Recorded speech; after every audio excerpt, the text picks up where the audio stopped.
What is going on YouTube? Welcome to another call on Tyrone. I'm here with special guests John and Alex from the Knicks Jets Etc podcast. Everybody knows John. Most people, if you've been here for a while, you probably know Alex. But John has been the face for a little bit for the Jets. How you guys doing tonight?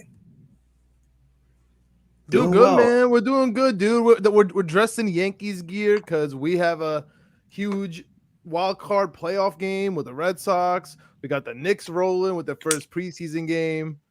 But you know why we're here, man. We're here because we got Atlanta Falcons in London. I'm flying out in 2 days. Oh wow. Ready to go, man. We're ready to go out here. Yeah, man. Two. Well, yeah, you flying out in 2 days. I was gonna go to the game this year. I didn't end up not going. I'll probably go to one next year. It's probably won't be Atlanta, but I'll still go. But yeah, 9 o'clock. That's gonna be a little wake up time. I'm waking up at 9. I think I got to give myself time to actually wake up, so I'll probably get up at 9. But yeah, I want to talk to you guys about last week. Last week's game with you guys. What did you guys see? Was it improvement? Because you John, you probably know I love Zach Wilson because I've talked to you about Zach Wilson. I love Zach Wilson. I'm a BYU guy, so that's really one of the main reasons I like Zach Wilson. Mhm. But I really thought he was gonna, he started off a little shaky, but he's a rookie. I'm not surprised. Like everybody talks about how Kyle Pitts has been shaky and when he hasn't gotten receivings. So for you guys, what did you guys see, in these last couple weeks that's really been like your confidence in this team? I think the defense, number one, first and foremost, is the major confidence. We lost five guys so far on the defense. Carl Lawson being the most notable guy. Marcus May is out for 3 to 4 weeks. We've lost so many guys on that end, but yet we keep coming out and punching guys in the face, whether it's the run, our cornerbacks, which we thought was the weakest part of our defense. They've showed up.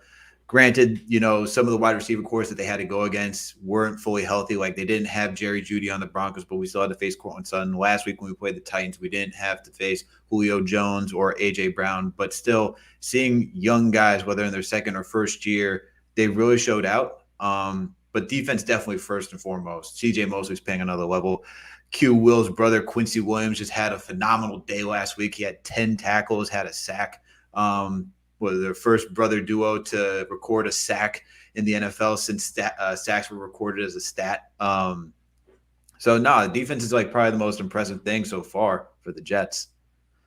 And it's unbelievable that you didn't even mention Bryce Huff, who is fourth in the league in pass rush wins. He's third for all of edge rushers. Then we got, I don't know, Ashton Davis, who I can't believe I'm saying his name in a positive way, but another guy that we have coming out here who any safety we have putting out there is absolutely killing it. Our defensive line is unbelievable. We're second in the league in sacks.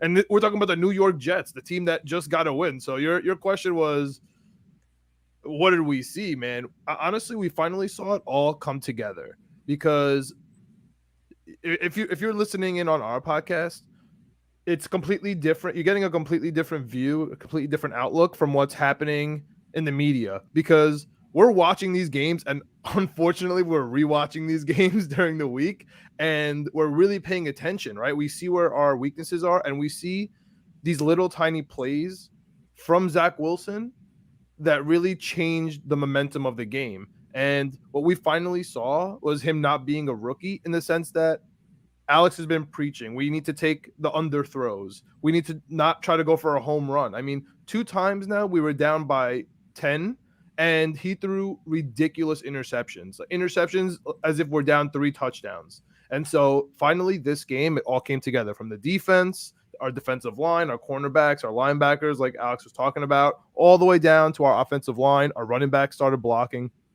We really can't say enough about what the Jets did last week. I mean, we got 7 sacks. I mean, I can't even remember the last time that happened. And of course, Zach Wilson, dude. Of course, Zach Wilson. That was like the Falcons game versus the Rams. I don't know if you guys remember that game, but when Tack had like 4 sacks in one game, and that's when we thought Tack was gonna be the Jesus and this and that. That was the game. Like when you get those type of games, I think last year we did. Who did we do? Oh, Oakland. I think it was Oakland last year.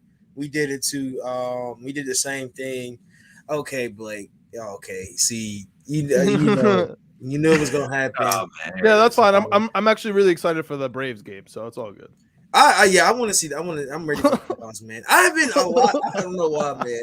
I would love. I don't know why, but I would love a Yankees versus Atlanta World Series because what you guys did when we had the win streak going. I think I just want to go back to that. Oh, I know. Of course, you want to go back to that because if I were you, I would not want to talk about this Sunday's game. That's the last thing I would want to talk about. I would not want to talk about Jets Falcons, man, because you're talking about sacks. I mean, we had our own issues our week one, right? We had Chandler Jones who sacked us 5 times.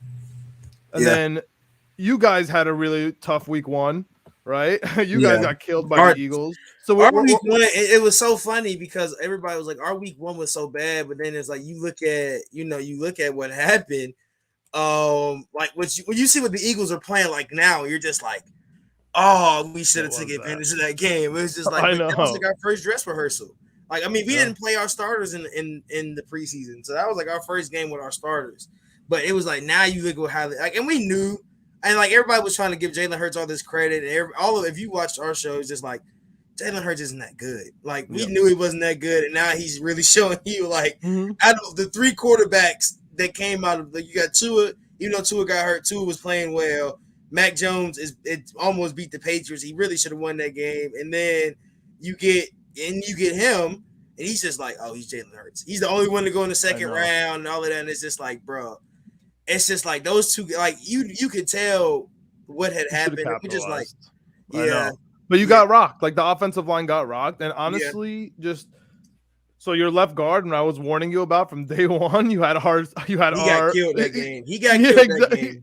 And now you got Mayfield, who he has been improving, but that's really where I see this game starting and ending is at the line of scrimmage, man. Our defensive line is really strong. It's our strength. And honestly, the Falcons' weakness is their offensive line, right? Like, what do you see? What do you see from the Falcons so far? What do you see from Arthur Smith? Like, has he grown a lot from last week to now? Yeah. So week 2, we scored 25. But mind you, our red zone efficiency has been, I mean, our red zone efficiency has been perfect. Last week was the first time we got stalled in the red zone, and that was like the first drive of the game.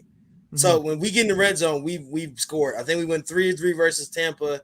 We went 2-2 versus the Giants, and then last week I think we went because I can't remember. I think we were like 3 of. I think we went 4. We scored 30 points. I think we're all in the red zone, but I think we only had 1 field goal. So you got Fitzpatrick. Heineke's in your Fitzpatrick. That's a different story. Man, Cordell Patterson's career has literally turned around from what it like. Everybody knows Cordell Patterson's like, yeah, Cordell Patterson's the guy. Like, he's been a good receiver. He's been a returner. Like, bro, he's been, a staple in Atlanta. Him and Matt, I don't know what chemistry they have, but him and Matt just know, like, that. I don't know if you guys saw the jump ball he threw to him last week. Like, it was just like, oh yeah, like it was watching it live was just like, bro, that man is like crazy. Mike Davis's touchdown, you can see it more and more. Like, this team is getting more and more chemistry wise. So if we go into it if we go into the whole get into the O-line, those guys we've gotten better. I'll put it like this. We've gotten better. Okay. We've gotten a lot better since week 2. I mean, week 2 we look good. Because I think we only gave up 1 or 2 sacks. And I think the one was from Sue, which Sue was gonna sue. And like I'll put like Sue was gonna sue. Sue's gonna give him one. If he gets a matchup he likes, he's gonna get one he wants. I think we did. It's kind of sort of we have the center. This is gonna be his.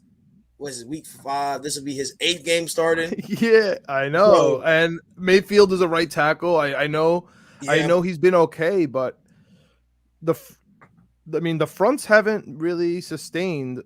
The fronts that the Falcons have seen haven't really been that great. I mean, I think our hardest one was Philly. Philly or Tampa. Was Vita Vea out though? Vita Vea was out though, right? No, Vita Vea played. Vita Vea didn't get sacked. That's the crazy part. That's where everybody was surprised Vita Vea didn't get a sack because people were talking about we were going to get killed. I think we only gave up 1 or 2 sacks that game. And Matt, and people want to talk about like the decline of Matt, and he's getting older and this and that. But Matt has not shown us a lot. Like he has, we dropped more passes last week, and it was. I mean, we dropped like Calvin Ridley. I hate saying this, but Calvin Ridley is not a wide receiver one. Alex, He's really not. Tell him about the drops, man. Calvin Ridley dropped the ball. He dropped the ball like 6 times, and I mean, I'm in the stands screaming my head off. Like, bro, catch the ball. Like he's getting the ball in his hands and just doing this. Like, bro, catch it with your body if you got to. Like, do something. But he's not like who. Like I'll give Julio this. Julio's a big body. Julio's a big body receiver. Julio like Julio will go up for the ball, and he will. That's basically what you want Kyle Pitts to do, and that's why when you see Matt throw to Kyle Pitts, he'll throw Kyle Pitts in a tight window because Kyle Pitts will catch the ball and he'll get hit. Calvin Ridley will catch the ball and want to do circles and run around and not want to get touched. Yeah. And we have a first down play. It's third and like 10 or third and like last week.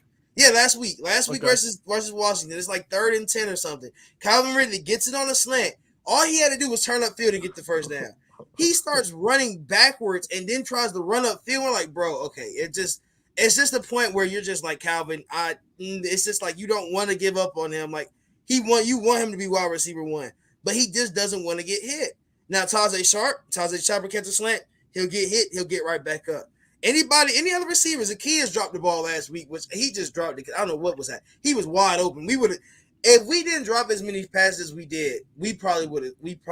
And then our punter gets hurt. He gets hurt on the kickoff. You got Colquitt now, bro. You got Colquitt. Yeah, we got Colquitt in now. So, and we just brought in another D tackle. We brought in. I can't think. I have to look at it real quick. But we brought in an actual nose tackle because. How about Oliver, dude? You're burying the Oliver's league. out for the season. I know. But what about Russell Gage?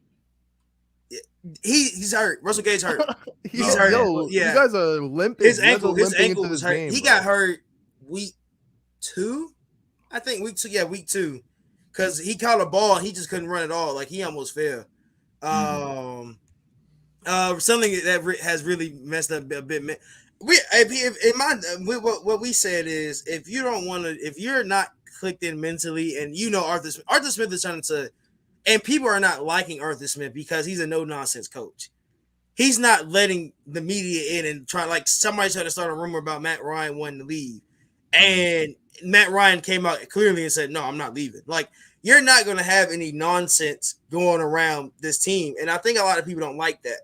Like the media doesn't get a pass to like, "Hey guys, let me talk to you guys on the side." It's not like that anymore. It's not like how when we had Dan Quinn, where you can be like, let's go ahead and let's go slide him to the side because Dan isn't gonna care. No, Arthur Smith. I'm like, we have we have an older coaching staff. None of these guys are really, really young. I mean, Arthur Smith is younger, but he's not. He has a no nonsense attitude about him. Like he's not gonna let you just, be out there acting wild. Like, and mind you, he has a get a win beard now. Like most people be like, "Oh, that's a corny." No, he literally say like, "We won the game," and he said, "I'm not getting rid of the beard." Like that's just him now. Like, and he has a whole thing where he has to he feels like he knows what he wants, and he knows what he wants to see this team do. And I think people are mad. We're not taking deep shots. We're not trying to go for the home run ball like you guys were saying about Zach Wilson. He's not gonna, when you don't want Zach Wilson throwing a deep ball every play. You want the intermediate. You want the stuff you want to develop a running game. You want people to know we can run on this team. And I got bad news. I got bad news for you, man. Yeah, we're not running this week, dude. You can't run on the Jets. That's the problem. I want to see it. I really can't run on the because I like that your D line. Who is it? It's Sheldon Rankins. Did he get hurt? Did one from Alabama get hurt? Was that the one that got hurt? The D tackle? No. You think about you might think about Vinny Curry at the beginning of the season who got hurt. Yeah, Vinny Curry got hurt in the beginning of the season. Yeah. But he was never actually on the team. We signed him and he never showed up. No, we have Bryce Huff, Sheldon Rankins. I mean, Quinnen Williams. You can't get John Franklin Myers. John Franklin Myers. You can't get past these guys, dude. CJ Mosley. Yeah. And the thing is, we've contained. It's not that we've stopped the best running backs, right? Like you did. Christian McCaffrey was barely under 100 yards for both receiving and rushing, and that, in my eyes, is an achievement because And then for Derrick Henry, we contained to 153 yards, which that guy can easily go 200 yards because he gets the most rushing attempts in the NFL. So the fact that we were able to do that, we didn't let him break one loose. I think the longest one was 22 yards, and he's known for just breaking one for 8 if he really wants to. Shows a lot. It shows true testament to the Jets defense and the run game. So, and I don't see the Falcons who's it? You got Mike Davis back there. I don't see Mike Davis as Mike Davis hasn't been running back one. He's been the power back. It's been more Cordell Patterson as the running back. Good luck, man. Honestly, good luck to Cordell Patterson. I started watching some Falcons tape. And he was sick last week. He was in a Madden game last week. I agree with you. Being at that game must have been really cool to watch. Yeah. But honestly, I'm just worried about I was for a second, I'm like, this guy is gonna get hurt in the open field against these Jets linemen. They were savages last week, and honestly, they've been all year. It's gonna be an interesting game, especially if you're trying to dink and dunk to Ridley. That's the thing with Ridley. Ridley doesn't want the dink and dunk. That's the hard part about Ridley. It's Ridley, you want to give him the dink and dunk because he led the league in explosive last year. So you give him a short run and he can take it off. He had 8, I think it was 18 in explosive. He had 18 yards per explosion play. Yeah. But this year is just hit, bro, get hit. Get touched. Let somebody touch you. And he just doesn't let it happen. And that's kind of that's the worst part about it. CP is a strange way of being a versatile Julio replacement. So really, you're right, Mark. Yeah, he has no excuse, bro. Really has no excuse of what he's done. I wish the Falcons get lucky in the late games. Yeah. So my thing about the fourth quarter for us, what we put in Mike Davis, I think you're up 3 points. I think we're up 2 or 3 points. 2 points. You're up 2 points. You want with 3 minutes left, and you want your defense to hold out. Let's be honest. You would expect your defense, mind you, the punt wasn't good at all. We had Young Hoku punting at that point. I know. Yeah, that was sick. I'm honestly a little bit. I promise you. I know this sounds silly. I am more worried about him than any other play on the Falcons this week. I feel like he's gonna put up 12, 15 points on the Jets. Oh, fantasy wise. Oh yeah, he's gonna. Just in general, in general too. If he gets if you get Young Ho, I don't know because we're gonna be playing outside in Tottenham. But Young Ho I recorded. I should have put. He was hitting from the 50. He was hitting from the in the middle of the Falcons logo, just hitting them, just deep, and it had distance on it. And I was like, oh yeah, it's gonna really if we get in the field, I don't know how it's gonna be when he gets there, but if we get in the field goal range, it's gonna be his field goal range is weird because we've always had Matt Bryant, the GOAT. Yeah, he's known for hitting 50 yarders and then winning us games. That's just what Matt Bryant did for the Falcons. So you got to get we're still everybody loves Koo because what Koo did last year. When we scored and we had to get a field goal, Koo was gonna make it. I think Koo missed. I would never. That's the worst. I don't know why I remember this game. We almost beat Kansas City last year, and Koo gets I forgot. Tommy, you probably remember where Koo was. Was it the 20 or something? It wasn't very far, but it wasn't far at all.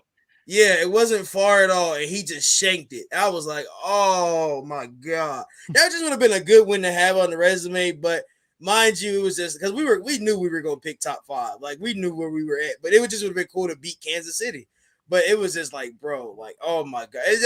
That was the hardest part. Well, everybody that's here, this is Tommy. If you know Tommy, if you watch our United content, you guys know Tommy. He covers our Brave stuff. I said Braves. United. He got a United jersey shirt on now. But he is a Falcons guy, so we had, we're gonna bring him in. But like Marquise, like you said, really is not a number one because of the talent, but because of mentality. Yeah, his talent will get you there, but it's just what he just doesn't want to get touched. I don't know what it is. Go by. I just want to say Carolina's winning. Not Carolina. Nashville's winning their preseason game right now. So I got to make sure we win that. I just need us to win. But going into this week, so you guys, you're talking about the run game, passing game. Corey Davis is still there. I can't think. I don't know where your Corey Davis, Keelan Cole. We got Jameson Crowder. We got Braxton Berrios. That's our 4 right now. Elijah Moore. He may come back out of concussion protocol this week. John, did you see any updates on that? I saw recent news today for that, but that's our 4 right now. Denzel Mims is still on the bench. Yeah. Was that what we were talking about? I think we were talking about him earlier. We talked about him me and John talked about him early. Second round picks, man. Second round picks. We talked about him during the draft. I know. Yeah, he's still not playing. I know. Just a quick update. Also, the Knicks are up 36. So I know you guys are all interested in the Knicks score on the Atlanta podcast. So the Knicks are up 36-26. We got the rivalry going. 4-1. 4-1. 4-1. But speaking of the Jets wide receivers and why we kind of wanted to. We really relate to you, right? You're talking about the Falcons dropping catches. Dude, the Jets were leading. I'm going into last week. They were leading the league in drops. Again, Corey Davis had a drop in the first quarter. He's been doing terrible. He showed up in the second half last week. Absolutely blew the game out, right? We would have, without him being able to kind of hot route in the middle of the play, and Jamison Crowder, we would not have got that win. We would not be able to move the chains. They made really big plays for us. But I don't really think Corey Davis is going to be your problem this week. I think it's all about Jamison Crowder, and I think it's all about Braxton Berrios, because you guys don't have a slot corner. You have Avery Williams now coming in, who's your returner. Well, I think Sheffield is gonna start playing this week. So we still don't have one. Yeah, because we don't know what Sheffield is going. Because Sheffield's been hurt since. That's our strength. Week 2 of preseason. So that's the issue, man. I think that's going to be the Falcons' number one issue. You could stop the run. That's not a big deal. You could contain Corey Davis. He hasn't been a really big that much of a problem besides the stat sheet. Last week. I think where you're gonna honestly die is third and shorts from Berrios and Crowder. I don't think anyone on your team's or giving Keelan Cole any room to run. Keelan Cole showed that he got that 29 catch in OT, and he also got that 54-yarder in the the second half. So yeah, the thing about having Corey Davis is that since he's our number one, and he will attract the most attention because he is so physical, and if he gets the ball, he can get that yak and just bully guys and get whatever yards he can. But you want to talk about catching the ball. He's been allergic to catching the ball. Last week, he had to start off with a little bit of the yips. He went 4 for 7. The week before that, went, I think, 4 or 5 for out of 10 We're leading the league in passes. drops. Yeah, so the only good thing is that you have to honor him, because if he does catch it, he's capable of breaking one loose. But other than that, as John pointed out, it's going to be our other guys. And that's the one thing I would say about Zach Wilson, that from his really good performance, he had that terrible week 2 where he threw 4 interceptions. You saw some promise in week 1 when they got the 2 late touchdowns in the fourth quarter against the Panthers. Third week when we played who did we play week 3? Denver Broncos. When we played the Broncos, yeah. Guys just couldn't catch for the life of them. They couldn't catch a cold at that point. And then everything just came together last week, as John predicted. And now I think coming into this week, it seems like Zach Wilson understands that, you got to take advantage of the underneath throws. You got to take advantage of the checkdowns. He loves to spread the ball around. Even though he loves his guy Corey Davis, he's going to try to find him early into the game. But he's more than capable of finding other guys and delivering just a dime to get it into their pocket. So that John is right in that our wide receivers are going to be the big thing, because our running backs, we use a 3-headed monster between Tevin Coleman, Michael Carter, and Ty Johnson, but they're not so scary. I'm actually tired of seeing 3 running backs, baby. Personally. T. Coleman. This should be a T. Coleman stand podcast. How do you guys feel about Tevin? Not have Tevin Coleman on it? We do have Tevin Coleman. Oh my! T. Coleman revenge game, baby. Okay. Well, first off, I think we love Tevin Coleman while Tevin Coleman was here. I mean, he was one. We had Devontae, of course, but Tevin Coleman was the running back I think most people wanted. And I think we were really and truly, we should have kept Tevin Coleman. Let's be honest. Instead of Devontae, but Dan Quinn and Thomas Dimitroff ruined our franchise for years on it. We're still paying debts like I hope everybody knows we're still paying what is his name? Trufant. Trufant is still getting a check from Atlanta this year. Nice. We just got rid of Trumaine Johnson contract, so we feel you, man. Yeah, it's like we're still playing. For you, we understand it. We're still playing like Josh Andrews and Ben Cle, like the guys from guys we released 2 years ago. We're still paying them like now, and it's just like we have 20, and then Julio, we're still paying Julio. They took the rest of his contract, but I think we still have to pay Julio like $17 million this year. Like so, the dead cap, and then everybody's like, well, we get rid of Matt. Matt is $44 million in dead cap. Exactly. He's not going nowhere. Yeah. You can't get rid of him at this point. Like maybe next year, but even still, then you're still $44 million in dead cap. Like it gets like it'll be a restructure before Matt gets cut. I'll put it like that. It'll be a restructure to where his money will get moved in a different way, and NFL money's different. Like basketball money, we can throw out numbers, and that's just how it goes. Like when a player gets this much, if it's front loaded, back loaded, you don't get a lot of details about NFL contracts, really and truly. Like unless you go on Sports Track and somebody really like breaks it down, you don't get a lot of who comes first and how the money's moved. Because Matt got a signing bonus and this and that, and you're just like, okay, so then how do you move that money away from here? And it's hard to try to move money. This has been Matt's career. That last Leafs game was Matt's career in a nutshell. Because Tommy, we've watched the Falcons. We watched 14 years of Matt Ryan have Hall of Fame numbers, and then the defense is like, you know what? Let's just give the game away. Like let's just call that the Falcons. Yeah, the Falcons and the Chargers are unbelievable, dude. It's unbelievable. It's like we last year.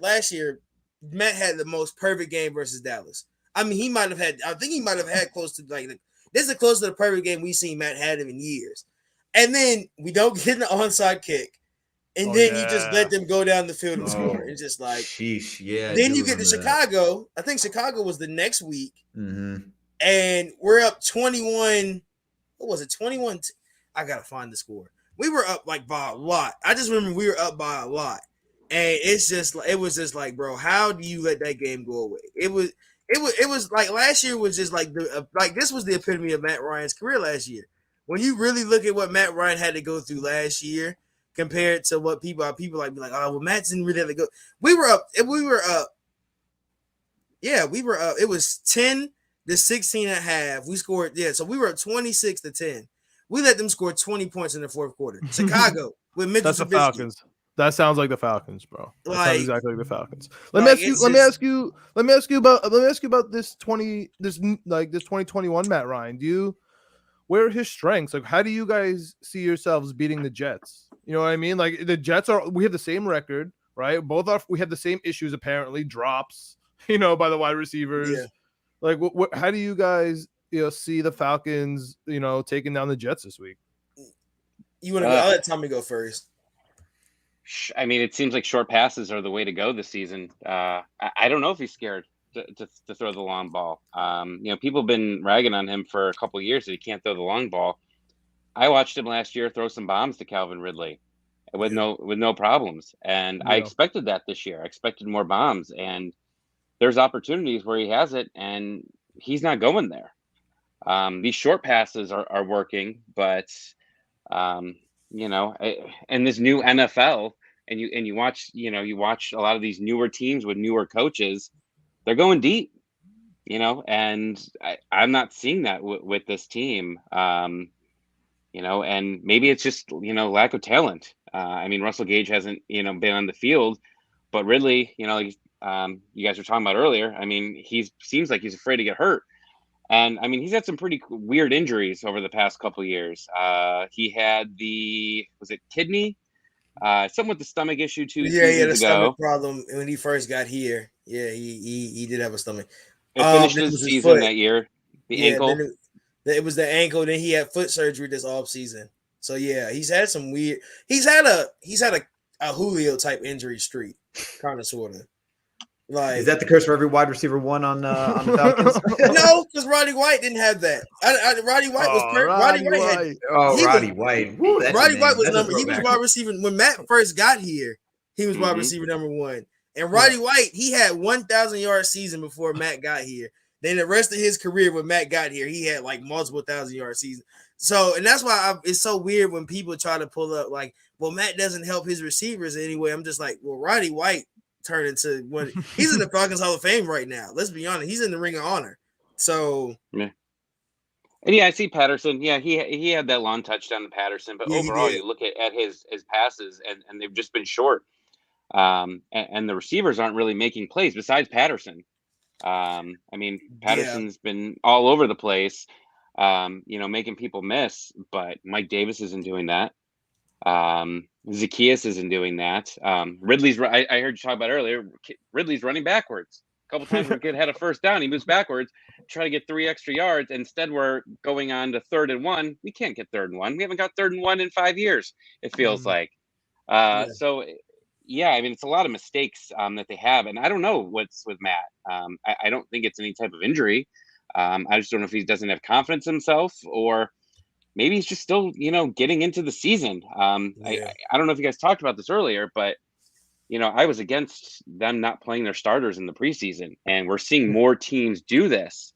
And when you have a new coach, and you got a lot of new pieces, you got 2 new running backs that are coming in, new offensive line, you got to get these guys together, working. I don't like the trend that we're having here of a lot of teams not playing, their starters. And they cut one game already too. Yeah. Yeah. And I think the thing for Matt Ryan too, just like seeing his career, is that it stinks that you guys have circled through so many coaches or offensive coordinators. So he's never really had anyone like true stability. So he always has to learn and get to like acclimated to a new system or a new coaching scheme. And like, this doesn't help too if you're not giving him like the repetitions to even get under the new coach. Like you have Arthur Smith after who was the last season? Dan Quinn you had last season, right? Yeah. So Dan Quinn and was it Stark last year? No, Cutter. Yeah, Cutter. Yeah, it was Cutter last year. So and before Cutter was Shanahan, right? Cutter. No, Shanahan left him. No, it was it Stark? It was Stark. It was Stark. Then it was Cutter. Yeah, it was Shanahan. Then it was Stark. Then it was Cutter. It was something like that. Somewhere in that range. And between you gotta that be time, sick over losing Shanahan. You gotta be sick. And we didn't. We Shanahan when he lost the Super Bowl against when he lost 49ers. No, yeah. When he lost the Super Bowl, it was like Shanahan. We like when he we felt now, and then the hate got worse when he won that podcast earlier. And he and I was earlier in the early before the season started. He said, "Yeah, man, I should have ran the ball." And I look back on it. I mean, everybody in Atlanta wants to he didn't even fly with the team back to Atlanta. I don't think anybody knows that he didn't fly with the team because what happened the next day? Where did he go? If you follow Tom, you probably remember where he went the next day. He was in San Francisco. Yeah, he was in San Francisco the next day. They introduced him as the coach as soon as he lost the game. He got on a private jet, went to San Fran, and was like, "Oh, yeah, here." He did what basically Dan Quinn did when he came to Atlanta. They lost the Super Bowl. Next day, Dan Quinn was the head coach. So, like, it's really like what you really. It was really he just got he put a bad mouth, a bad taste in our mouth. When teams don't go back, their coaches don't go back with their teams. They don't last long. I'm talking to you, Urban Meyer. Talking to you, Urban. I love that one. I love that. I had to go. Yeah, please. I want to keep hearing that, we're the number one Urban Meyer Jacksonville Jaguar haters. Like you can bring it. We need to keep hearing that because all last season when it was talking about Trevor Lawrence, like Trevor Lawrence should stay in school because you should avoid the Jets at all costs because they're just a dysfunctional franchise. Because when has the Jacksonville Jaguars ever been? I would have loved it. I would have loved him on the. I'm not gonna lie. I would have liked Trevor Lawrence on the Jets. He would have looked cool in that uniform. I'm not gonna lie. He would look cool in green and white. Yeah. I'm happy with Zach Wilson. I'm happy with Zach Wilson. But it's just I'm just tired of like the slander of like the New York Jets. Like, come on, guys. Like, what since Mark Brunell, who had the and what who Brian? Not what is it? Was it Leftwich? Was it Leftwich on that team too? Yeah, like he was on it. Like I love Brian Leftwich. Yeah, between those two guys, who else have they had? Like what? Yeah, you're right. No, you're totally right. Yeah, so I'm going to just go to this comment. How's it going, feeling gas? Or any coach or coordinators you felt was let go by your team too soon, and who overstayed their welcome? Dirk Cutter came back. Mind you, Dirk Cutter came back twice. We've hired Dirk Cutter twice, and every time we hire Dirk Cutter, we lose. We don't go to the playoffs. I don't understand who hired him twice and was like, yeah, boy, Dimitrov was here, so it's not surprising. But we've had Dirk Cutter. I was okay with Shanahan until he did the whole Super Bowl. Matt almost, I don't know if you guys know the story, but Matt threw his helmet at Dirk Cutter and almost hit him in the head with it in the locker room. Wow, I didn't know that. Yeah, it got bad. Like the locker room story is horrible. Like what that I love Matt Ryan getting rowdy. I love that. They're talking about that they're talking about, and then we had Robert Alford come out and say they were having a party at halftime in the locker room. So that locker room control, we can tell Dan Quinn stayed too long. I thought Dan Quinn was going after what year was that? 2018. I thought when we went 5-0 and then lost like half the rest of the season, and we only won so many, and then we went 0-5, and then we kept him. I was just like, yeah, he had to go after that. The year we beat the Eagles in the first game and then lost every game, like almost like 5 games after it or something like that.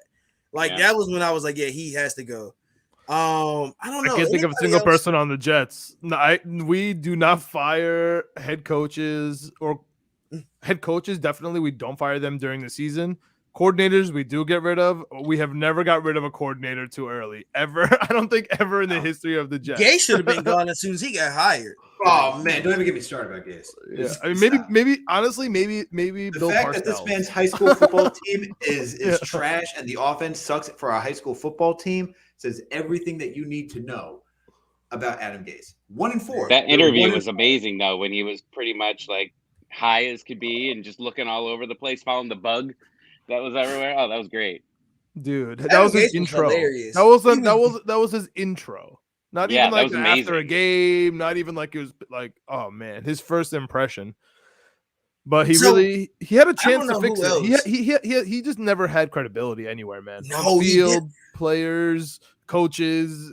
I don't know. He just has Peyton. Gase just makes me mad when I think about what he did in Miami. And then he went to the Jets. I was like, why do you hire this man after what he did in Miami? Because this is you just the whoever just asked this question, like, are there any coaches or coordinators? There's no one that the Jets have got.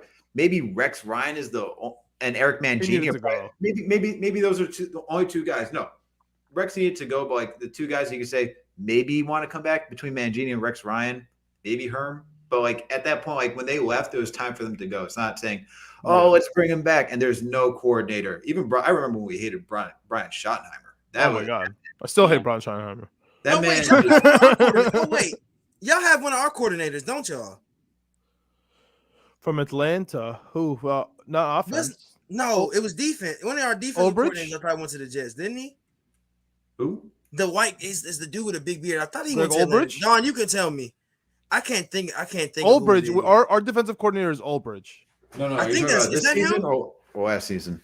Or this season. Last season was Greg Williams, bro. You can't confuse that with anyone. Another guy who Albrecht. Stay long gone. He's the defensive coordinator. Yeah, he was the. Remember, I don't know if you guys remember. Was he on the Jets? Was he from the Jets? Yeah, he's the Jets. Albrecht is the Jets. Y'all defensive coordinator this year. From the Falcons. That's the Falcons. He was our linebacker coach. He was Deion. He was the reason Deion. I don't like revenge game, baby. I like that even more. I like that even more. I think Jeff left too early. I think it was time for them to go. But I did like Jeff, and I did like what's the other guy we had last year? Our intern. I didn't like that. I understand why they had to go, because let's be honest. Like they had to go because of what they did with Dan Quinn. And that's the same thing with Julio. That's the same thing with Keanu Neal. That's the same thing with all these other guys that we let cut because they were just Dan Quinn lovers. Let's be honest. And when we saw Julio's like energy change a lot when a lot of stuff happened, when it was just like, Julio is not the guy. When he started dropping passes and he wasn't showing, mind you, in 2020 he only played 8 games, Tommy? Was it 8 I think so, yeah. Because of his foot. Yeah. Yeah, it was because he was out for injury. But mind you, we knew it's just like, okay, Julio, okay, we just gonna let him go. You guys got y'all Jet fans. Zora came in here. Alex is the GOAT. Alex, you got a lot of interaction on Twitter. I saw you. Who was it? P from the other podcast. Give me the plug. Yeah, P the plug. Yeah. Y'all get a lot of. I watch those guys all the time. So Yeah, we had them on. They got awesome. Yeah, we had them on our podcast. Oh wow, yeah, those are the guys though. Because P is he's a big Knicks fan. All of those guys, yeah. Mm-hmm. But yeah, Aldridge, yeah. Rex Ryan left. I remember when everybody went. I'm not gonna lie. When Rex Ryan got fired, and we had an open coaching spot, I was like, Rex Ryan needs to come to Atlanta. I think a lot of people, some people were like, I remember this. Disagreed. We had this. That was the first time we actually both came on this show. Yeah. Don said that you guys, he asked us everything about Rex Ryan because he said Rex Ryan should be the next head coach for the Atlanta Falcons. And I was actually kind of taken aback by that. I was like, I think when we were, and especially what year was that? 2015. I think he had just left. What year did he leave? He leave New York? Was it 2015. So it was the same year. So yeah, you guys. 2014 was his last season, and then 2015 he went to the Bills.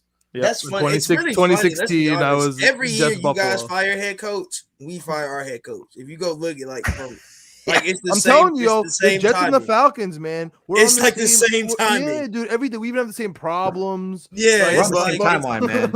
It's an alternate timeline where we just. But you guys had a quarterback one day.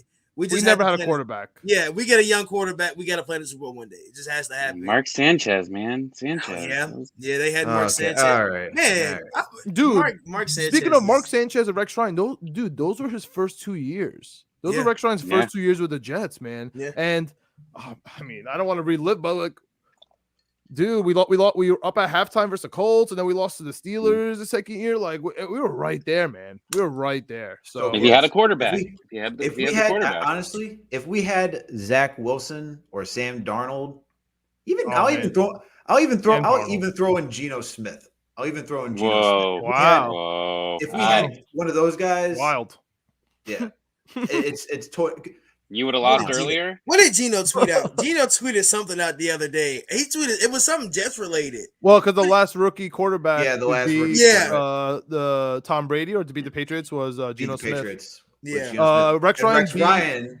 The Patriots with 2 rookies. Exactly. Thank you. Yo, that's what I'm saying, dude. Like the Jets are more of a real franchise than people realize, even though most of the time we are a lot like the Falcons. Yeah. Hey Don, I think you echoing. But how you doing, Don? Don's been came on. How you doing? What's good? Yeah, but yeah. I just want to talk a few minutes. I ain't trying to be on here that long. But as far as Rex Ryan go, I feel like if the Falcons would have pulled the trigger and hired him after that 2014 season, things would have been better. You got to think about it. Rex Ryan, either time he was in New York or in Buffalo, he didn't have the offense that he needed to be successful. Yeah. I would say like it all comes down to the quarterback, right? Like if he had a better quarterback, because I like J. Cole, I like Santonio Holmes, I like Dustin Keller. Who else? We had Braylon Edwards. Like the offense was there, especially if you had that season we had LaDainian Tomlinson. Sean Green was one of the Sean years. Green right behind him. Yeah. No, Sean Green was right behind LaDainian that year. And they also had Thomas Jones the year before that. Like Rex could have done something. Like we were just legitimately just a quarterback away. Like a quarterback away from making some true noise with that team. Because we had the best defense. No one was stopping. No one could compete with that defense. I remember the first game, 2010. We held the Packers. Aaron Rodgers couldn't score on us. They had 3 field goals. It was 9. I think it was 9-6. 9-6 against Aaron Rodgers. That's how dominant that defense was. Just truly needed a quarterback. Yeah. I think you guys going into that year, you guys were, the Jets you guys had a defense. I think everybody knew the Jets defense was good. Everybody was like, yeah, that Jets defense, they're strong. Like you had, who was the cornerback? Revis. Yeah, Revis and Cromartie, bro. Like man, that the duo, like you guys had a defense. The linebacker core wasn't bad. Like it was just Sean good in theory. Ellis. Yeah, dude. David Harris, Calvin. Was it Calvin? Calvin Pryor. He had one good Calvin year. Pryor, thank you. Yep. yeah. I mean, those No, those not Calvin Pryor. I'm sorry, I'm thinking of somebody else. No. Keep going. Jim Keep Leonard going. Jim Leonard was really Leonard, Eric Smith. those are our catalysts of our guys. But yeah, I don't think we got rid of any of these guys too early. Personally, Rex Ryan, he needed to go. There's really Bill Parcells was the last person to me for the Jets that I think left maybe a year or two too early. Calvin Pace is who I was thinking of. He wanted to leave. That's the thing. I'm trying to figure out who the Falcons. For I can't Parcells, think. you're right. The only person I can think for the Falcons that we let go too early. Matt LaFleur. Yeah, LaFleur. Yeah, that's the only person I can think of was LaFleur. Because 2018, well, we let Stark go early too. I think Stark was an early one too, but LaFleur was the main one. I forgot LaFleur was under Shanahan's, like that was his right hand man, and we let him walk and go to Tennessee. Then he went to San Francisco first. Then he ended up going to Tennessee, and then he ended up getting a head coaching job. So we let him go way too early. I think Matt and LaFleur would have been perfect together.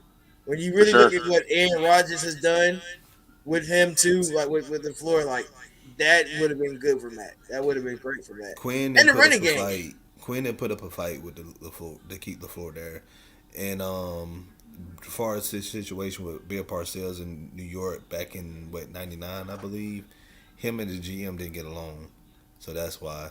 And I'm gonna be honest with you guys, and I'm about to head out here in a second. I really feel like the Jets, should have hired Don Martindale as y'all head coach instead of the guy that y'all got now. Salah's good, man. You're gonna see him this Sunday. What do you think's gonna happen this Sunday? Man, look. I'll be there, Don. I'm gonna be there. I'm gonna be the row 1 in Tottenham Stadium. I'll be there. Hey, I'm glad you got money like that to fly across the pond. Hey man, things happen. Hey, that's awesome. You get to go though. Knicks Jets Etc podcast. Hey, I want to go to Tottenham. I'm glad you're gonna have fun. Yeah, but what I'm saying is, I really feel like if we, and I feel like we can beat you guys. I'm just looking at just what Arthur Smith can do. It's just like I said, it's weird to say what's going to end up happening because I don't want to predict right now because we done made so many predictions. And last game that we played against Washington, the coaching was fine. It was just the players that didn't execute. Too many drop passes, missed tackles. It was just a sloppy game for us. Yeah, you can't catch the ball. But I'm telling you now, Matt Ryan, he's playing in mid-season form. Mm-hmm. That's dangerous. Falcons are favorites. 3 points. Yeah, we're up. What was it? One. I just saw it. We're up 160. Y'all are 140 underdog. So but I just don't know. You never know. Y'all take it easy. Y'all have a good night. All right, Don. See ya. Have a good one, Don. Yeah, but after we go from, I guess I can go into the money line real quick and see what you guys. So it's 100. If you bet 100, I think the profit will be 240. Because it's a plus 140, so you make your money. But are you guys taking the? I got to see what the over under is real quick. I think I'm taking the under on anything. I don't care if it's like 12. I don't think I'm taking because it's just gonna be weird with especially with the Falcons. Like you can never bet. I don't know why I never bet I will never bet the over. Listen, man, if it's 44, you take the over. What's that? It's 46. I'll take the over. Yeah. I'll take I think the so. over. With Matt, we scored 30 points last week. And I don't know what you guys' offense will do. Yeah, you probably. Well, we didn't score a touchdown for 8 quarters coming into last game. I just think that we get 3. Yeah, I just think that it's really NFL is a week to week, schedule obviously, but every week is completely different. Like you see, week 1, the Jets are getting sacked 5 times. You know, the Falcons look like the worst team that's ever been assembled in the history of the NFL. And you know, last week they look fine. You know what I mean? If it was just in a nutshell, you just saw one game, Falcons last week, you'd be like, yo, this team's pretty good, no problem. You know what I mean? Yeah. But it's just well, if you were to look at the Bucks game and you look at that score, what the score was before we got the 2 tip pass, you know, pick sixes, it was 25-28. We had the momentum. And mind you, what happened? And some people, I hate certain fans because some people were happy that Neasley had got hurt, but the punter, yeah, it got bad in the stadium. I mean, it was like people was like actually happy about it. I was like, oh God, God was sitting by was horrible. Neasley, I don't know. By the way, he beat out Dustin Colquitt all season, so now you got Dustin Colquitt. So be careful what you wish for. Yeah, he beat out Dustin. Like you said, he beat out Dustin Colquitt in the preseason, and now so when we got Colquitt. So he messed up like 2 punts versus Tampa, and that messed up the momentum. You gave Tampa good field position; they were going to score anyway. Like they were going to get a field goal. So that's why I say that game was a lot closer without the mistakes. This team has had a lot of mistakes where you're just like, we can't have these mistakes. And Tommy, of course, you can speak on that. Like, you know, watching this team I don't know if you watch them every Sunday. Like the mistakes we've had, it's just like. He's like, certain you can't let that stuff happen. Really, the same mistakes over and over the past couple of years, and it's very consistent. And you know, you watch this team with the lead. You know, you have to have a closer's mentality going into that, and it's not on the defense. You have to have it on the offense with this team, because if you give the other team a minute, I'm thinking they're gonna blow it. I mean, I can't get it out. You're never gonna be able to break me until they can somehow win it all. You're not going to break me that they have a lead at any time and that it's going to be safe. And I thought it was hopefully going to change with this new regime. And I walked out of Sunday feeling the same way. I knew when they got that ball, you know, I think they went 3 and out. They ran the ball, got like negative yards. Then they throw an incomplete pass and then they run it again. And then it's like, okay, punt the ball. To be honest, man, all the way up the field. How you beat this team is Tommy. You hit it on the nail on the head as soon as you got on. You said how we beat the Jets, or how the Falcons win in general, is we beat them over the top, and that's exactly how you beat the Jets, man. That's our weakness. We keep saying that our cornerbacks are our quasi strength because they've been playing well by the numbers, but we've been so worried about them that, you know, because they've looked decent, we're so excited about it. But where the Jets get beat, man, we get beat over the top. We have our safeties are easily our worst position on our team right now. Easily. I don't think that's even a dispute. I think maybe tight ends will be close, but I think our safeties is easily our weakest link. And if you can get Ridley out there, man, above them, I mean, Robbie Anderson, I think he has done absolutely nothing this year except for against the Jets. So, and you know, was able to get over the top. You know, just I feel like that's the only way you're going to be able to break this defense. Because if you're going to try to run these little short runs with Mike Davis, you're going to try to run these dink and dunks with the Ridley and stuff, they're going to get hurt. Honestly, like I feel like we could put a licking on them. Honestly, these linebackers are big and these wide receivers are small. So if you want to beat the Jets, just throw. Honestly, like you're gonna have to get that classic Matt Ryan 45-yarder in the air. You know what I mean? And then like a crazy catch. Like that is how, in my opinion, that's how the Falcons are gonna have to win this game. Yeah, I think it's Kyle Pitts. Those hits I'm talking about, hits that John's talking about. Just look at what Quincy Williams did last week, like even to Derrick Henry, and then go a week before that and see what CJ did to what's his name. Running back for the Broncos. Why am I losing his name? Javonte Williams. No, not Javonte Williams. Melvin Gordon. Melvin Gordon. Thank you.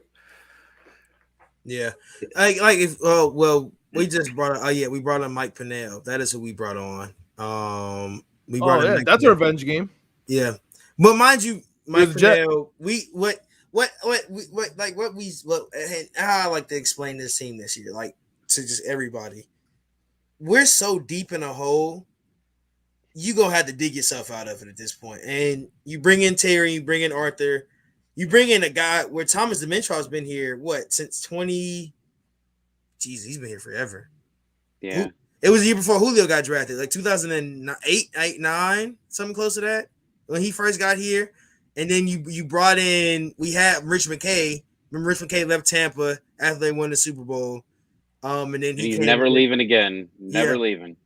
Yeah, now he's our president, and he said he's never leaving Atlanta. So thank God for that. But when Rich McKay, remember we started building the stadium in 2016, 2017. We built the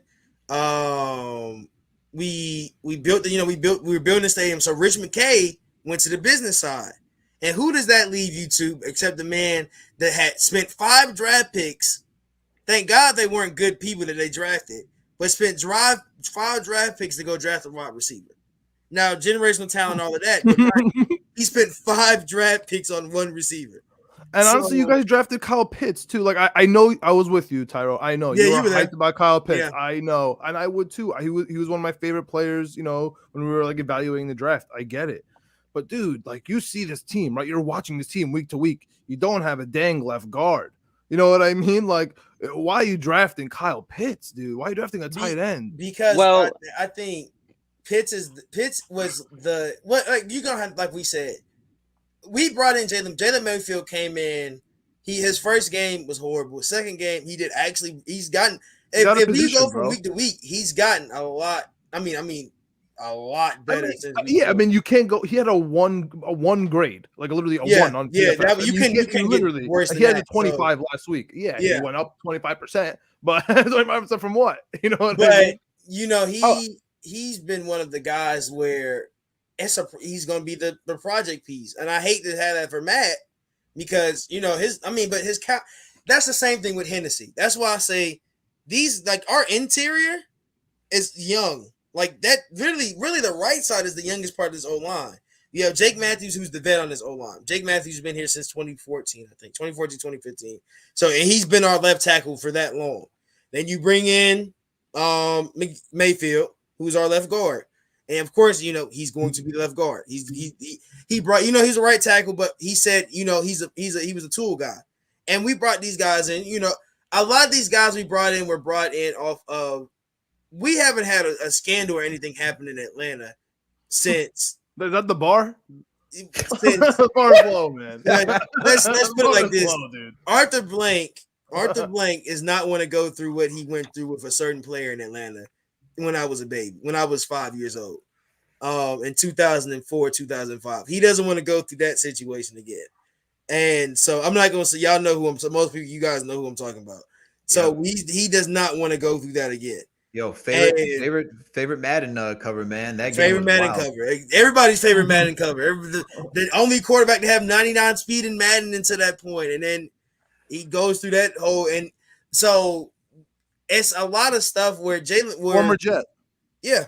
Forgot that happened. I forgot he was on the Jets. Oh, he was. He played the Steelers too, I think. Right? It was that game that we keep talking about. He had a good. What game was that? Was the Eagles game? He had one like his. It was the Eagles game. Yeah. That was like his big one where he was just throwing bombs left. Yeah, dude, I will never forget. He launched one. He launched one to Deshaun Jackson, just like a flick of the wrist, and I was like, "What? You just threw that 70 yards with like ease, dude." Bro, Vic, that's that prison strength. That prison strength, man, just got him all the way. Bro, I watched him play, and I have the jersey, the shirt. It was like a T-shirt jersey. When he was in that flag football league. Oh man, I went to watch him play in the flag football league. I'm telling you, he's had a he's in his 30s, he's in his 40s now. He still has a cannon. Like he was still throwing 50 yards, bro. I was like, bro, I was like, at this point, he doesn't want to play football no more. He said it himself, I'm not gonna play football, but he has a cannon still. We had Vinny Testaverde come out of retirement because we lost all of our QBs one year. This man went to like the quarterback challenge like they used to do during the summer. I think it was like for like the Pro Bowl. Like, how far can you throw it? He threw a 65, 70-yard bomb. I was like, okay, Testaverde, you got an arm like that still? That's nice. You're like in your 40s. I'm not shocked. These guys are talented, dude. You guys are super talented. John, you brought up about drafting Kyle Pitts, and, I've been trying to tell myself on why they've done it pretty much all season. But when you look at the value of the 4th pick, I think they wanted to trade back. I think they didn't want that pick. And I think there was a video, I'm pretty sure, unless I dreamt this, but I thought there was a video where someone called and they said the price is still the same and hung up the phone, and then they take Kyle Pitts. I don't know if you take, an offensive lineman at that spot at the value. No, you're passing up on a once generational guy. The problem with it is that even taking him, and not even, the pick itself, it says win now, but they're saying we're going to win now. And I don't like when they set expectations like that. Because fans aren't dumb. There are some fans that are dumb, but the ones that are going to pay the money and come every week, they're knowledgeable. And if you're going to tell them that you're expecting to win now, and you go and look at those first couple weeks of the season, and you see how much of a disaster it is, it's not win now. And I think that's just a big problem. It's because they're telling us one thing, but internally you have to know that they know that this is going to be a few years before it really is. Now, despite the division kind of being crazy, we didn't know what Darnold was going to look like in Carolina. We don't know if Tom Brady's finally going to hit, Grandpa Brady, and you don't know if keep dreaming, bro. The Saints. Who knows what You're talking to two Jets fans, man. We've been waiting. Over I'll have a gray beard, but famous the crab legs. You talking about crab? Yeah, yeah. So you don't know. Crab legs so, gonna do. I mean, you could. I mean, technically, you could come in and win the division if everything works out perfect. All these quarterbacks turn bad, and really, there was an opportunity for all three of those quarterbacks really to be bad. And they're all doing better than what we expected. I mean, I don't really think anybody questioned Brady, but I think there's always that question in your mind: is this the year? Is this the year he's finally going to regress? When he doesn't get touched a lot, you can't really be like, Brady's going to get hurt. Like last year was the first year when Brady really sustained a bad injury, and we didn't know he sustained a bad injury. Let's be honest. We did not know Brady had a torn MCL last year. Cheating. Which true.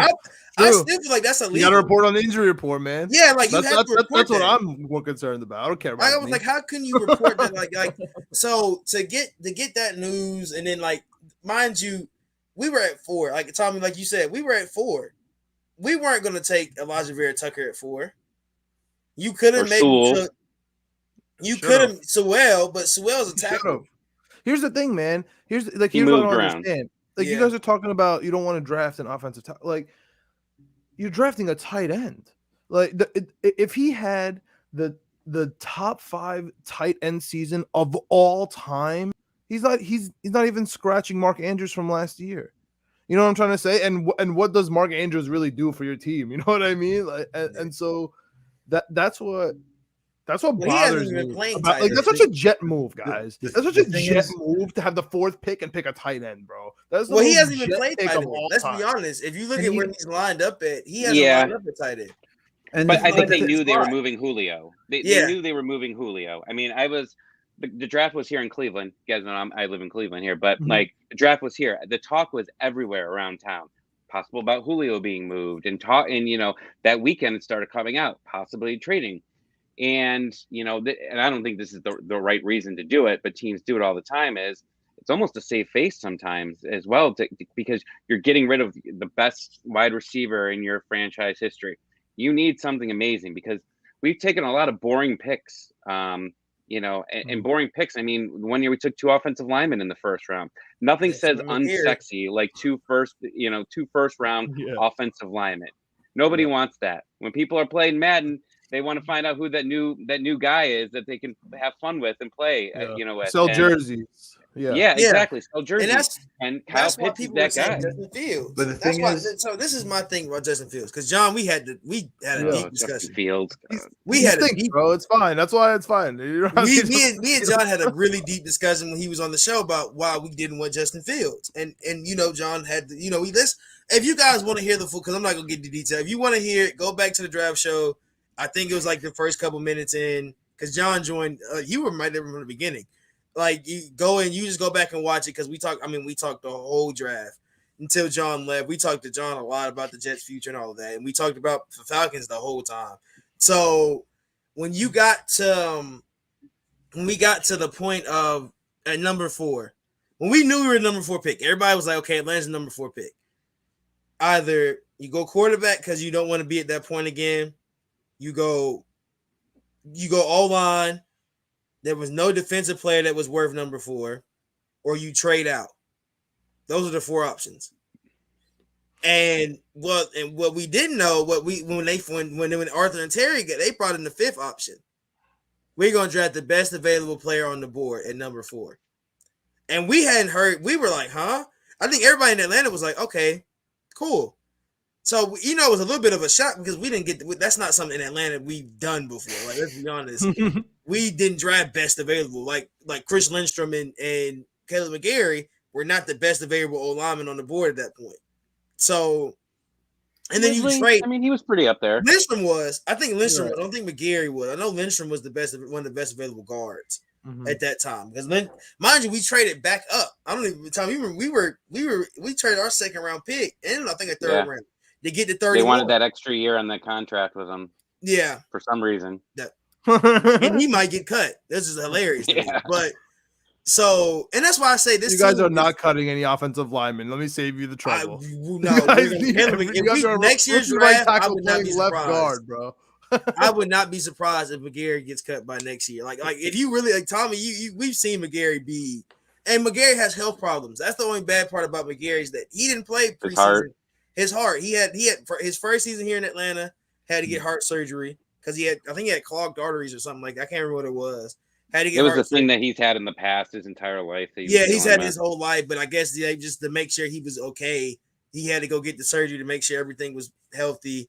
Then that last year, he had to wait till almost the end of preseason to start practicing because they had to make sure his health was healthy. And then this year, the same thing happened.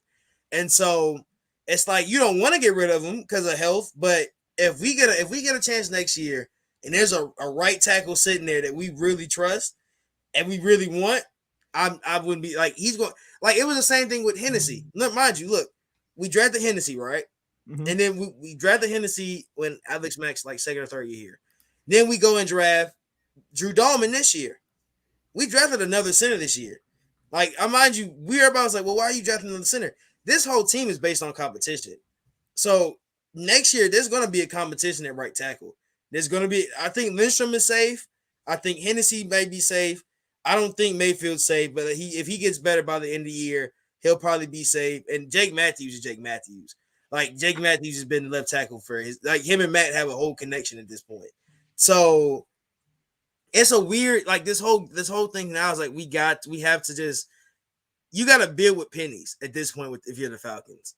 Like, are you building this week off the 1-3 Jets? If we your do, favorites, we win it, bro. Your favorites. Yeah, if we win this week, I guess we'll go into predictions. I don't give score predictions. I go money line predictions. I don't. Yeah, I'll let Tommy do score predictions. I do more money line. I'll take the over. And I guess I'll take the 3-point favorite. I'll do it like that. Those would be my 2. That'd be on my bet slip. I'll take the 3-point favorite, and I would take the over. That'd be my bet slip. So Tommy, if you want to go. Tommy, I'm really money line on the over. Tommy, what do you got, man? Well, first off, I'm thinking about what I'm eating for breakfast. It's my birthday this weekend, so I've already got mimosas. I've got like a whole thing. Got prime rib, already cooking and night. What? On Sunday, your birthday? Oh yeah. Yeah, I'm ready. That might be my dream to wake up on 9:30 in the morning on my birthday and have football. That is. That would be amazing. That is actually Tom. I think you hit the jackpot, man. I think I'll say I'm no. a terrible day drinker. I can't even say that. I can't even agree with you guys on that. I can't agree with you guys on that because every year for my birthday, the Jets always play the Patriots, and I always had to wake up to an L to the Patriots. So I do not want that at all. Yeah, my birthday's in July, so I don't get any sports except like United. I get United game. That's the only thing I get around my birthday. Let me out your birthday, Tommy. Wake up, right? It's your birthday morning, 9 a.m. Loaded mimosas. Yeah, I'm ready. Load up mimosas. What happens, man? Tell me how this game goes. I think it's going to be 35-34. Wow, he got the super over. Honestly, I would like to check the stats on London overs. I feel like they always go over, which would be. I think so too. Yeah. Do you remember that? I don't know if it was 2 years ago. It was the one Titans game. The Titans were over there, and And I think they went for the 2-point conversion at the end of the game instead of going for overtime. And I think they got it. I think Yes, they did. and it was literally to get to go for, and also that hit the over. And I remember Mariota, the announcer also saying something about it. Yeah, that was a great game. They like to show out. The offense definitely is always up there in London games. So yeah, I think 35-34 Jets. We always put on the show for the London crowd. Even though they're never really fans of the team, they're just there to watch football, which is cool. It's like a big party for them. And then that's gonna be good. They haven't been outside, so I love looking for Atlanta. the jerseys they wear. Like you see soccer jerseys in the crowd, you'll see NFL jerseys. You'll see Dallas, you'll see the Cowboys. You'll see Dallas. You'll see like random like New York. You just be like, okay, I guess you're here just to be here. But so Alex or John, either one you can go, but everyone wants to go first? I guess I'll let Alex go first. What's your prediction for the Jets and Falcons? Let's see. What's the prediction of the game? I have the Jets winning this one. I think it's gonna be a high scoring game. The actual prediction is where is it at? I don't. We're 3-point favorites. I know we're 3-point favorites. I don't know. I have a question. Do you guys have an Atlanta like UK? You guys are 3 points favorites, by the way. We do. We have an Atlanta UK podcast. Okay. So you guys do have like territory out there. All right. Yeah, so we have a fan not base gonna out be, there, yeah. Okay, cool. Yeah, Jets have a UK podcast too. They got guys out there. It's cool. It's kind of cool to know that you have fans across the pond, like just to see that. Like you can see your team has some international reach, dude. Knicks internationally is like huge. Like, well, you guys, you guys have like we're big in Atlanta's big in London. I guess a lot of like in our group chat, there's a lot of people from London that are Hawks fans. I'm just like, where did that happen? I guess they just love American sports, which makes sense. Really, and they just pick a team. Like Cam. One of the guys like I'm not really a Hawks fan. I just like Cam Reddish. Like, and that's why I turned to a Hawks fan. Like, it's people that like especially international crowd. Like United has a lot of international fans, but we won in 2018. But even still. We still like Joseph is a transcendent type of player. Like I hope he never leaves Atlanta. I pray to God he never leaves because I will probably be the saddest person on earth. You won't hear from me for a while. It's the same thing with Freddie Freeman. If Freddie Freeman leaves and goes to LA, if he goes to the Angels, I'm gonna literally bawl my eyes out. Oh my God. Alex, what's your score of this game, man? Man, give me 28-20. I feel like 28-24 Jets is this game that I got. Yeah. All right. Good one. All right. Marquise Miller got 28-21 Falcons. Anybody else in the comments got one? If you got a score prediction, bro, these games are hot. Yeah, everybody. Yeah, we're right. Like all these games high are like scoring, high scoring. Huh? I don't. I legit. I'm being dead serious, and I don't love the Jets. Units as much as I'm making it sound. I don't know how the Falcons are going to score. Just like I didn't know how the Titans were going to score, but I saw Henry, so like I could see over the top or like Cordell Patterson nonsense that always gets to us. Maybe 2 or 3 field goals. So I don't know. Let's do like 27-20 Jets. Something wacky. I thought you were going to pick a blowout there. The way you were talking. No, because we're not that special on offense. You know what I mean? Like we could be stopped. We rely on. We're going to punt it. Like we want to punt it. You know what I'm saying? No problem. You know what I mean? Like we praise our punters. I don't know how we lost our best punter and then we got a good punter like in return too. Morstead, you guys are familiar with Morstead. So he's coming back against the Falcons. I mean, we love to punt. We got, everyone was yelling at us on the Twitter, including the check marks at the end of the fourth quarter because we punted. They're yelling at us for taking the points, right? Like the Jets want to kick field goals. We want to punt. We want a sloppy, dirty game. Like honestly, ideally 17-10. No joke. Like that would be like I feel like a perfect game for Salah. Just like get a couple touchdowns, a couple field goals, hold them to a touchdown and a field goal. And call it a day. So hey, let's when we were looking at, so mind you, this is 2015. Jacksonville put up 31 and Buffalo put up Jacksonville put up 34 and Buffalo put up 31. Last time you guys were in London was in 2015. We played the Jags, right? We played Miami. Well, we played Miami. Yeah, you guys played Miami. It was 27. That's right. Yeah, I knew it it was was last like year. team. We I were knew it was a Florida team that 2014. played. Yeah, we were 2014. And I don't even talk about that 2014 game. Let's not even bring that up. Tom, you might remember the 2014 game, how that game ended. It was the epitome of Matt Ryan's career in that game, really and truly. So you bring that up, and this is what I actually just want. I was trying to find this tweet the entire time. I found it. It says Matt Ryan is now second all time in QB losses when earning a passer rating of 100 or higher, and tied for second all time in QB losses when throwing 4 or more touchdowns. That is insane. Wow. Yeah, I saw that. That's one of the most depressing stats. Dude, producing at work and then not actually seeing the result might be universally the worst feeling on earth. I'm John. No matter what position you are, I'm no matter what screaming, job I'm you're yelling. My voice still isn't completely back. Like if I get real loud, you'll hear the squeak in my voice. I'm at the game, and I'm just like, oh my God, we're gonna win the game. Like, and everybody's like, oh man, okay. So it is. We did the same thing versus the Giants last week, right? Cool. The Giants we gave them the ball back, mind you, because we were up in Lee Smith caught the touchdown. We got up. So okay, cool. Giants get the ball. Our defense holds the Giants, and we're just like, okay, bet. So I'm just like, this defense should hold. We gave up the worst touchdown. First off, we had the worst. I don't know. I don't know if everybody remember. I don't know if you saw the touchdown. I think it was what's his name. It was Terry McLaurin's second touchdown when Tyler Heineke just threw it off his back. Yes, that's what I'm telling you. He fits magic, you guys. He's the new Fitz Yeah, magic. he did. Literally. I know. Like, and then our DB's just standing. I'm in the end zone, and I'm watching it. I'm sitting there. I'm on the other side of the end zone. I'm just like, what are you doing? Hit the ball. What do you?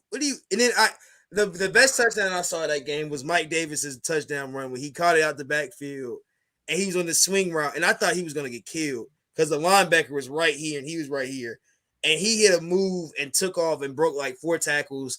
That's why I think it's going to take this team to get comfortable with each other. I still think they're not comfortable together.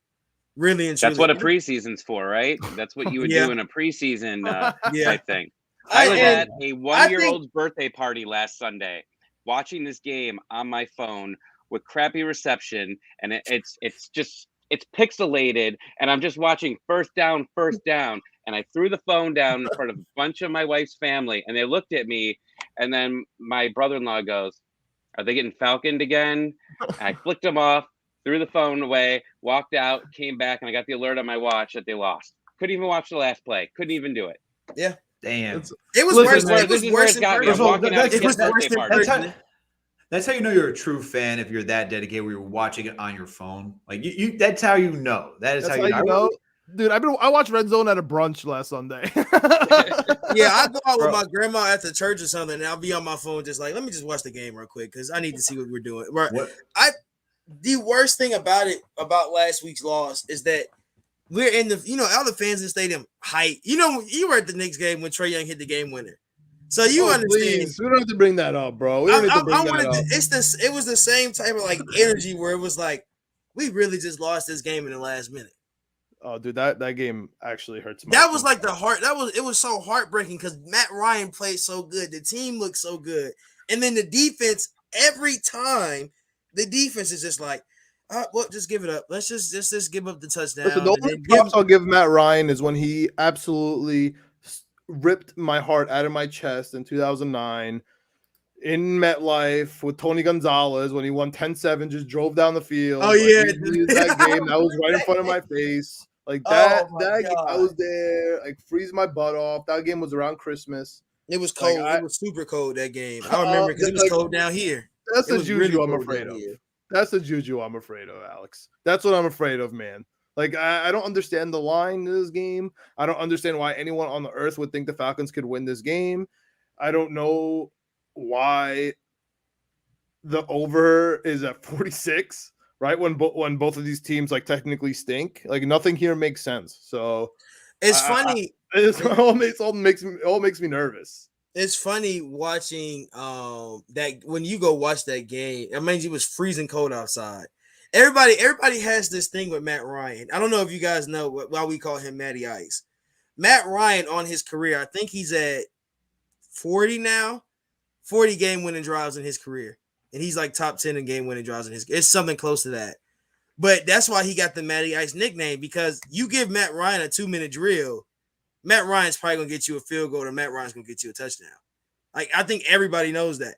And that's why we're so lean. That's why our offense, we've never really had a bad offense except last year with when we had Dirk Cutter. Every year we have Dirk Cutter. It's horrible. I don't know why Dimentrov was like, yeah, bring Dirk Cutter back. But it's just stuff like that where we're just like, man, Matt Ryan is so good. Like, it's just the love that we have for Matt Ryan. And then you just see every time he just gets that has a perfect game. And then at the end of the game, when he's not on the end of the 2-minute drill, he can't win it. We can't win it. And it's just been like that for years, man. It's been like that for a long time. But we're going to go ahead and get out of here. Alex and John, you guys can promote yourself. Everybody knows these guys. If you're a New York guy, those are the main guy. I'm on Fansided, and you guys' podcast popped up, and I was like, oh wow, I was like, oh crazy. So I mean, like, everybody knows like you guys are kind of the face of Jets football. So you guys can go ahead and promote yourselves. I appreciate that, Tyrone. Tommy, it's a lot of fun coming on here talking football with you guys. It's nice that we actually get to talk like actual matchups. It feels like instead of being here, like I feel like we could have had the same show with you guys, like looking for new head coaches last year because of Adam Tate. Basically. When you guys are asking us for head coaches, I feel like we could have had that same show, but it's a lot of fun. Appreciate the kind words. Looking forward to this matchup. And yeah, for everyone out there, you can find us over at Knicks Jets Etc podcast. We're on. We're part of the Fansided Media Network. We're the official and exclusive Knicks and Jets podcast for Fansided. You can find us on. We're on Apple Podcasts, Spotify, Google Play, Amazon Alexa. We're on YouTube, so you can subscribe to our channel there. Follow us on all social media platforms. You can find John over at the Jet Press doing some written articles. You can find me over at Knicks Fan TV. I see like your Hawks fans. You guys want to copy us and get some Hawks Fan TV up in here too. I don't know how that's happening, but that's my guy. That's my guy. That's your guy. That's your guy. All right. Yeah, we got KFTV Alex up on here. Series. During the series. I think John. I don't know, were you on here when he was on here, John? Was he on? I know you guys didn't get. We didn't get to do the New York game. Oh, listen, man, we have KFTV Alex over here, the original. So yeah, we're gonna definitely. I remember that because you guys had an interaction on Twitter. Because I remember you guys going back and forth about it. That was hilarious. As we should. We're definitely gonna. Saw that. I was like, "What?" People are like popping that up, and then there's a lot of parody. Not parody, hey, Christmas similar to the Knicks accounts. Christmas, baby, Christmas. Yeah, let's talk Christmas game. That'll be awesome. Man. We will see you guys on yeah. Christmas. I mean, I think we played each other earlier, but I think we will probably do play see each get other back earlier. on the channel for Christmas. I think that's the game I really want you guys to come back on, pre-game or post-game, but definitely this is gonna be the funnest. That's gonna be one of the funnest games. I think I don't know why that's not the night game. I think they really did us dirty with giving us the after, or at least they like to they usually Knicks have been doing. Oh my God, Knicks have been like for a long period of time. They were a staple of Christmas basketball games. I forget how many they actually did, but y'all had Christmas on Christmas, and we're usually noon too. On Christmas, and we're usually noon too. Like when we had Mel, I think they may have done like a night game because we were playing. No, I think it was like a 3, bro. It was definitely right. light out. But we're bringing on the Atlanta Falcons, man. They can't put us on prime time. They're squeezing us in at noon. We're bringing on the Atlanta Falcons, Tommy. You don't want to be prime time. They got to get everyone home, man. They got to get everybody home. Well, shoot, the Falcons, we played. I think people don't understand the end of the Falcons schedule is like we're in cold arenas. I think for the rest of the end of the schedule because we play. We play the Lions at home at the Christmas. Thank God, and then we go up to Buffalo the next week. So, in Buffalo, January 2nd. I was. Yeah, that is cold country. You don't want to be the late game on Christmas, anyways. You got Browns Packers. That's gonna be a big game. That you have towards the end of the year too. It's a random question I ask all New York fans. Are you a Rangers fan or an Islanders fan? Neither. Are you a hockey fan at all? We're die easy hockey fans. I'm a Rangers fan in the playoffs. Okay. Yeah. Yeah, I'm watching. He doesn't like Alex. Doesn't like hockey. He's just been shaking his head since I brought it up. So. I mean, I've adopted the Bruins because I live out in Boston, but Okay. I'm a fair weather hockey fan. I could care less.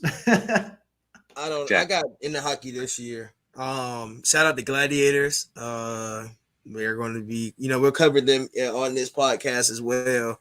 It's weird that Atlanta has a hockey team. Yeah, I gotta talk to you about it, Tommy. It's weird we have a hockey All team. right, I got to hear about this. Yeah, it's weird we have a hockey team here in Georgia. I mean, Jacksonville has one too. It's like we have a whole Southeast region of hockey, and I'm just like, who's playing hockey? Like nobody's playing hockey. Like nobody's really gonna sit there and be like, hey man, let's go play some hockey today. Like it's not even a part of like if we're playing anything in winter, it's probably gonna be baseball, which is weird to say, but it makes a lot of sense. We start playing baseball in like January, February. Like that's it makes a lot of sense. And that's why pitchers in New York, that's why up north pitchers have longer careers a little bit because you guys don't play till like April. When we've been throwing our pitchers been throwing for months because we start practice, I think, in January and we start playing in February. So it's kind of sort of weird. And it's cold out there. Mind you, we're playing with metal bats, and it's freezing cold out there. And Georgia gets cold. It's weird. You don't think Georgia gets like people don't think it doesn't get New York cold. We had snow on Christmas this year. That's how cold it got. Like it didn't stick. It didn't stick, but we still got snow and fall in Georgia on Christmas. It was like, yeah, this is it's a little wild out here. But wow, the Cowboys released Jalen Smith. I just saw that. Yeah, I just saw that. Crazy. I want to see what that's about. I want to know why. There's got to be something coming out soon. Yeah, he wasn't listening to Dan Quinn. guys, I'm gonna go watch some hockey. Yes, I'm kind of a big hockey guy, so I got. Oh yeah, and a hockey fan. All right, so we're gonna go ahead and get I got Yankees playoffs, man. So you guys are. You guys are on that. We got Knicks. We got Yankees. We're we got down 3-0 in man. the third. The Knicks are like almost done. Yeah, we're good. It's good to Knicks see you are guys. beating the brakes off the Pacers 99-75. It looks good. Yeah. It's good. Knicks Jets Etc podcast. Well, thanks, guys. See you guys. Talk to you Sunday. Happy birthday, Tommy. All right, y'all. See you guys. Happy Thank you, guys. birthday. Thank you.